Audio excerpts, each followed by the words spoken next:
We talk a lot about the four and the preferred treatment they receive: Apple, Amazon, Facebook, and Google.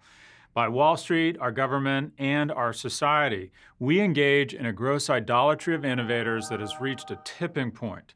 The perfect storm is brewing around the four, and society is beginning to regurgitate on the notion that these firms are a universal good. And some, their perceptions or their images are moving from chicken salad to chicken shit. It appears that we have had enough. Some stats. Amazon, since 2008, Walmart has paid $64 billion in corporate income tax, while Amazon has paid $1.4 billion. This despite the fact that in the last 24 months, Amazon has added the entire market capitalization of Walmart to its value.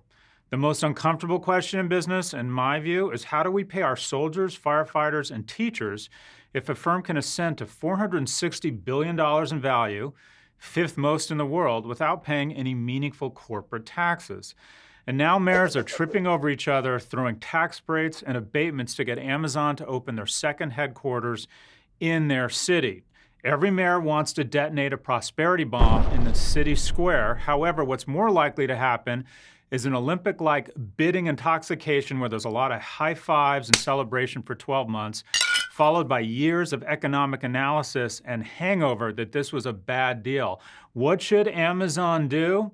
They should starch their hat white, become a better citizen, pick Detroit, and revitalize the metro and invest in education and re-engaging and re-employing some of the engineers laid off in the auto industry.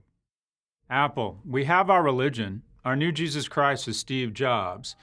The iPhone X should be called the iPhone Cross. We've decided the iPhone is holier than any other object. Someone gets thrown into a trunk, you can get a court order to search that car, but don't try and search the iPhone. That's holier. At Apple's recent product unveil, the company's head of retail, Angela Aaron, said the company no longer refers to its shops as stores. We call them town squares. That's like calling the playground at Grace Church that wanted to charge my kid $48,000 a year to play with blocks, Central Park.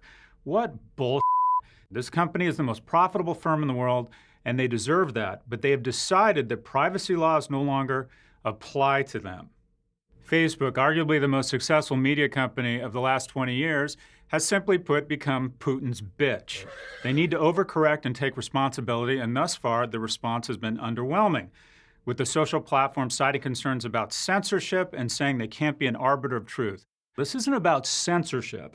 It's not about free speech. It's about you refusing to inject friction and cost into your scalable business model. This will be complex and it will be expensive. So is democracy.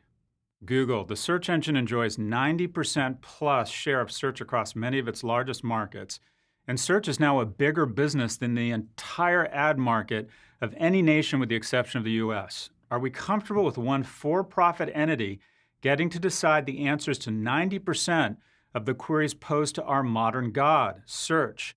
Our governments have implicitly communicated to these firms with their fines that are the equivalent of a 25-cent parking ticket that the smart thing to do, the shareholder-driven thing to do, is to break the law. The four need to get out ahead of this issue fast, as wrapping themselves in a neon blue, pink, or rainbow blanket as an illusionist trick to distract people from the belief that they validated an age-old truth. Power corrupts. The worm has turned.